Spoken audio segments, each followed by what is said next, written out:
this is Vikas here. Welcome back my YouTube channel and Sword and Typing with Vikas sir. The Hindu editorial dictation heading is staying invested. आप लोगों को पता है कि हम हर रोज़ daily की daily editorial की डिक्टेशन करते हैं। आज आपका फर्स्ट आर्टिकल है स्टेइंग इन्वेस्टेड। इस आर्टिकल में क्या बोला गया है ओवरऑल हम रिव्यू ले लेते हैं। देखो आप लोगों को पता है कि तालिबान इंडिया ने जो इन्वेस्ट किया ना वहाँ पे अफ़गानिस्तान में, देखो एजुकेशन पे किया है, इंफ्रास्ट्रक्चर पे किया है, उसी के ये जो इन्वेस्ट किया है इन्वेस्टमेंट काफ़ी बड़ी मात्रा में इन्वेस्टमेंट किया, वहाँ की ट्रेनिंग पे भी किया है, उसी को लेकर ये आर्टिकल है। अब ये इंडिया के पीछे हमें क्वेश्चन मार्क उठ गया है कि अब क्या करेंगे, मतलब अफ़गानिस्तान है, ठीक है, इसी को लेकर ये आर्टिकल आपका, इसलिए हम इसका डिस्कशन करेंगे 100 वर्ड पर मिनट्स। आज का रहेगा आपका article of the day staying invested. India must retain यानी ये वापस उसकी traditional and historic interests in Afghanistan and उनके जो हिस्टोरिक जो इंटरेस्ट था अफ़गानिस्तान में उसके और इट्स पीपल और उनके मतलब लोगों के द्वारा, ठीक है। इंडिया अब क्या करेगी उसी को लेकर है। चलिए हम डिस्कस करते हैं 100 वर्ड पर minute. So be ready, start. Prime minister Narendra Modi's decision to ask the MEA to brief all parliamentary parties on the government's actions in Afghanistan comes as questions grow about the government's planning for contingencies there with the Taliban's takeover.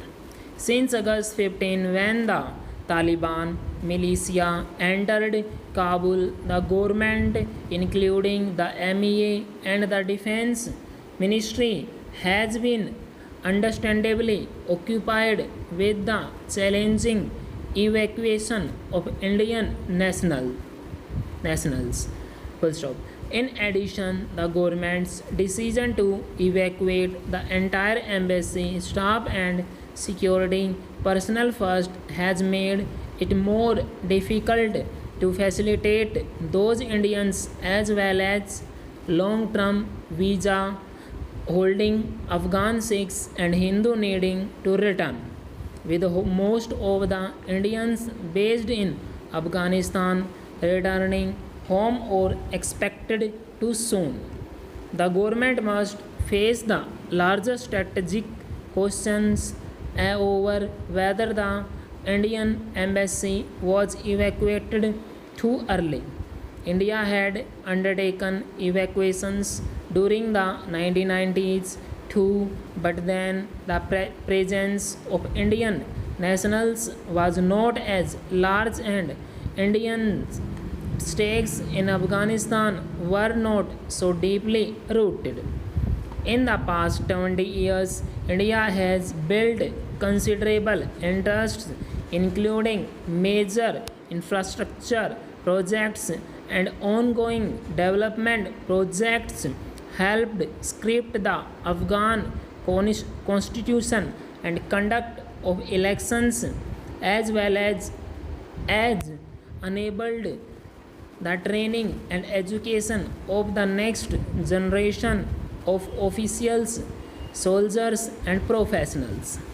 It seems unfortunate, therefore, that this bank of goodwill came to naught as the government decided it was safer to pull up stakes, emulating neither the US and European countries who relocated their diplomatic outposts to the Kabul airport, nor Russia, China and Iran, which decided not to vacate their embassies there.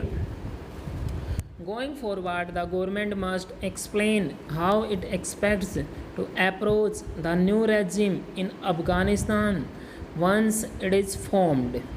It is still unclear whether this will be merely a repeat of the brutal regime seen from 1996 2001 or whether negotiations are underway for a more inclusive coalition including several former leaders of Afghanistan, will fructify into a transitional government.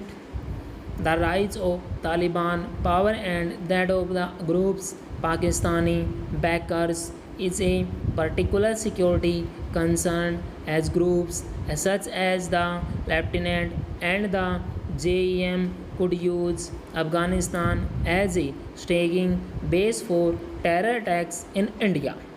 Finally, the government must explain how it will approach the Afghan people, especially those whose lives could be in danger, including embassy staff and associates, those working on Indian projects, minorities, including those Islamic sects such as the Hazars who have been targeted, as well as women.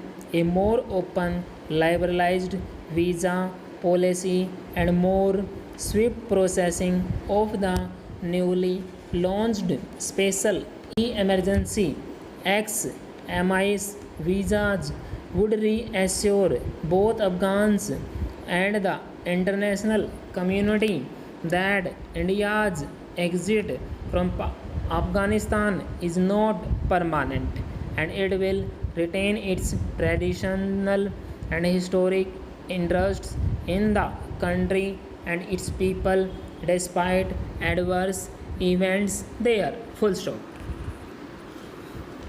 Student ये आपका article है, इस article को आप इसको type कीजिए, type करने के बाद आप इसको मैच कीजिए। द हिंदू की जो आपकी डिक्टेशन है काफ़ी इंपॉर्टेंट डिक्टेशन है, किसी भी मुद्दे पे हो। अगर आप लोग मेरे साथ हर रोज़ की डेली डिक्टेशन लेके रहे हैं तो आपको जो आपका अक्टूबर में एसएससी का एग्ज़ाम है आपका, उसमें आपको चिंता करने की बात नहीं है। आप उन बच्चों से आगे हैं जो द हिंदू को मतलब टाइप नहीं करते, ना ही रीडिंग करते हैं। आपका एग्ज़ाम बिल्कुल ही बहुत ही अच्छा जाएगा। जो हम 1 साल से द हिंदू की डिक्टेशन कर रहे हैं और जो बच्चा कर रहा है उसको आपको मतलब उन बच्चों से तो आप आगे ऐसे ही निकल गए हो।